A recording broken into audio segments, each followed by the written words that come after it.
Welcome to Public Speaking with Peter George. Do you want to be calm, confident, and credible every time you speak in public? Then stay tuned as Peter and his guests discuss public speaking tips, techniques, and tactics that help you increase your impact, influence, and income. Here's your host, Peter George. When it comes to delivering presentations, whether it's in person or virtually, confidence is key.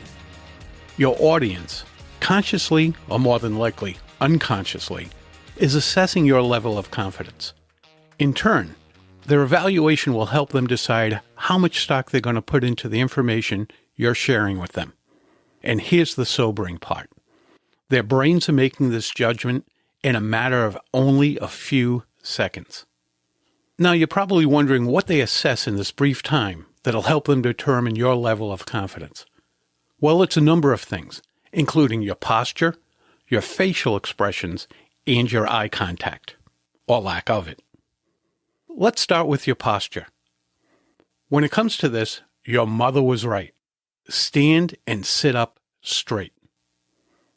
When standing, place your feet about hip-width apart, and as a dancer would tell you, imagine a string attached to the top of your head, pulling up gently. Your head will be directly above your shoulders above your hips above your ankles. It's really that easy. Yeah, I know, you're more comfortable with your legs crossed or standing on one hip, but there are a few problems with positions like these. The first problem is that you think you're more comfortable, and you are, but you're mentally more comfortable, not physically more comfortable. Think about it. What do you do 30 seconds after you get into one of these stances? If you're standing with your legs crossed, you uncross your legs and then cross them in the other direction. If you're standing with your weight on one hip, you switch from that hip to the other one. This indicates that you're not physically comfortable standing that way. The second problem is, you believe it looks more casual and therefore more engaging, but your audience sees it as you're being less comfortable and therefore less confident. If you're sitting, move to the front half of your chair. This helps you sit up straight, making you appear more confident and allowing you to gesture more naturally, which is a huge plus. Next, let's discuss facial expressions. Unless it isn't appropriate for the occasion, smile. And it doesn't have to be a big toothy grin, because we actually read a person's smile in their eyes and cheeks. So if you have a modest smile, it's just as engaging. Speaking of eyes, eye contact is crucial to conveying confidence, and there are other benefits as well. Once again, your mother was right. Look people in the eye when you talk to them. It's one of the ways we connect with others. Not looking people in the eye may give the impression that you're not confident or not telling the truth, even when you are. Looking your audience members in the eye also allows you to get feedback. Do they appear attentive? Have you lost them? Are they nodding their heads in agreement with you? Do they look confused? It's important to know this information so you either can change course during your presentation or evaluate it later and make adjustments for future presentations. Oh yeah, one more thing. If you're presenting virtually, you make eye contact by looking at the camera, not the people on the screen. This makes it much more difficult to get visual feedback from them, and it definitely takes some getting used to. On a side note, several companies, Apple being one of them, are trying to make this easier for us. The sooner that becomes reality, the better. Now let's take a look at how you can have and convey more confidence during your openings and closings. People will have greater recall for your presentation's openings and closings than they will for the rest of your presentation. It's called the primacy-recency effect. Because of this, you want to make sure you give these parts of your presentations the time and effort that they deserve and require. Your first words have to grab your audience's attention. Think of it like this. Everyone will be looking at their phones, and you want to be so engaging right out of the box that they put their phones down, look at you, and listen attentively. How are you going to do this? Well, first of all, don't open with an excuse. How many times have you heard people start their presentations with things like, I had handouts for you, but I left them in my printer. Or, I had an awesome slide deck prepared, but the fonts I used on my computer, aren't displaying correctly on this computer. Second, don't assuage your anxieties by sharing them with your audience. Statements like, "I'm not very good at this," or "I really didn't have much time to prepare for this," might put your mind at ease, but they won't serve your audience in any positive way. As for your conclusion, it's the most important part of your presentation. Not only is it the last thing people hear, but it's also the time when you deliver your call to action, challenge your audience, or ask them what they're going to do with their newly learned information. Here are a few tips to help you deliver conclusions confidently. The first tip is be careful when you say things like, "In conclusion," or "To sum up my presentation." If you don't wrap up in a timely manner after saying these things, a few sentences at most, your audience will stop listening. The second tip is, be sure you rehearse your conclusion at least as much as you rehearse the rest of your presentation. What I mean by this is when making a mistake while rehearsing, many people start over from the beginning. Seems to make sense, doesn't it? Well, here's the problem. They stop rehearsing once they successfully complete their presentation a few times. This means that they rehearse the start of their presentation numerous times, but rehearse the conclusion, the most important part of their presentation, only a few times. How can you make sure you deliver a strong, actionable conclusion? Simple. Rehearse it along with the rest of your presentation, and also rehearse it separately. By the way, your opening and conclusions are the only parts of your presentations that you want to memorize and deliver verbatim. Why? Because memorizing your openings helps you reduce anxiety in that you know it's going to grab your audience's attention.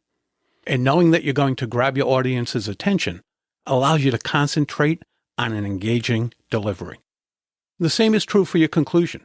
Knowing exactly how you want to conclude allows you to deliver your ending in a powerful and memorable manner. Now let's talk about your talk and how a few tips will help you better engage your audience, which ultimately leads to greater confidence. Have you noticed that presentations are now often referred to as talks? This is because the term presentation carries with it the connotation of speaking at your audience, while a talk feels more interactive. Keeping in mind the idea of being interactive, here's what I'd like you to do. Design your presentation or talks as if you were having a conversation with someone. Think about it. When you have a conversation with someone, you instinctively give them time to answer questions or think about what you just said. Yet in presentations, you might not give them the time to do so. I get it. They may not be answering during a presentation. Well, yes, they are. Even if they're not answering out loud, they're answering in their heads, or at least they should have the opportunity to do so. It's only when they have the time to process what you said that true engagement actually takes place. Another thing you want to do to make a presentation more of an engaging conversation is to talk to one person. Okay, don't actually speak with one person and ignore the rest. Speak using the words you would use if there were only one person there. Here's an example. Instead of asking, "Who has jumped out of a plane?" ask, "Have you jumped out of a plane?" Instead of asking, "Who has a competitive advantage?" ask, "Do you have a competitive advantage?" Do you hear the difference? It's subtle to be sure, but it's powerful because each person will feel like you're talking directly to them. Now let's talk about timing.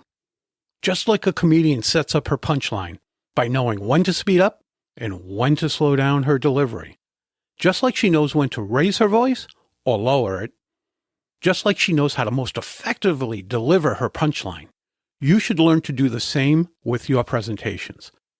This is true whether you're presenting in meetings, in court, in sales situations, or on stage. And here are two other ideas you can take from comedians. The first idea is, whether it's laughter, applause, taking time for thought, or special moment, let it play out. This is your audience interacting with you. Cutting them off and prematurely ending the moments signal that you don't want them to laugh or applaud or take time to think. And you know what? They won't. The second idea is telling jokes. Comedians, obviously, should tell jokes. But you and I probably shouldn't. They're experts at it. We're not. At least I know I'm not. Just like it takes practice to deliver a presentation that resonates, it takes practice to tell a joke that 1, people get, 2, people find funny, and 3, people understand its relevance to everything else they're hearing. If you tell a joke and it doesn't go over as you had expected, your confidence may be shaken and it may be obvious to your audience. However, spontaneous humor that's based on something that just happened and everybody witnessed is incredibly powerful, especially if it's relevant to your presentation. Well, this brings us to the most overlooked part of public speaking, a part that's crucial to serving your audience with readily apparent confidence. I know you probably don't want to hear it, but the so important part is rehearsing. Rehearsing starts a favorable cycle. By being more familiar with your presentation, you're more likely to be less nervous when delivering it in front of others. Being less nervous allows you to focus on greater engagement. This provides you with the best opportunity to serve your audience, which is why you're there in the first place. Those who don't rehearse don't know what they're missing, but I bet their audiences know something's missing. Keep in mind that rehearsing just once or twice isn't going to help you in any significant way. And just reading your presentation won't help either, because your brain doesn't associate reading with delivering a talk. Here's what I suggest to my clients. Rehearse to the point where you believe you're comfortable with your message, voice, and body language. Using your phone, video your presentation, then play it back, but turn it face down so you can only hear it. How does it sound? Relaxed? Confident? Too fast? Too slow? Did you pause when you should? Did you have fillers, such as, right? You know? Take notes as you're listening. Play it back again, but this time watch it, with the volume turned all the way down. Now assess your nonverbal communication. Did your stance convey confidence? Were you gesturing or holding your hands together in front of you, or keeping your arms glued to your sides? Did you pace? Did you sway? Did you have any distracting gestures or movements? Once again, take notes. Then play it back for a third time, watching and listening, and taking notes on the things that you want to change and the things you liked. Now start the process all over again. This will take a fair amount of time in the beginning, but soon your distracting habits will be eradicated, and you'll be making fewer changes with each presentation. Well, my friend, you heard several easy-to-implement tips that help you have and convey confidence. Put them to use, and you'll be sure to nail your next presentation. That's a wrap of another episode of Public Speaking with Peter George. Be sure to rate, review, and subscribe wherever you listen to your favorite podcast. Tune in Monday when you'll hear another episode of Public Speaking with Peter George, and again Thursday for your next episode of Quick Bites, public speaking tips and techniques you can digest in 5 minutes or less. Until next time, remember, when it comes to speaking in public, you've got this.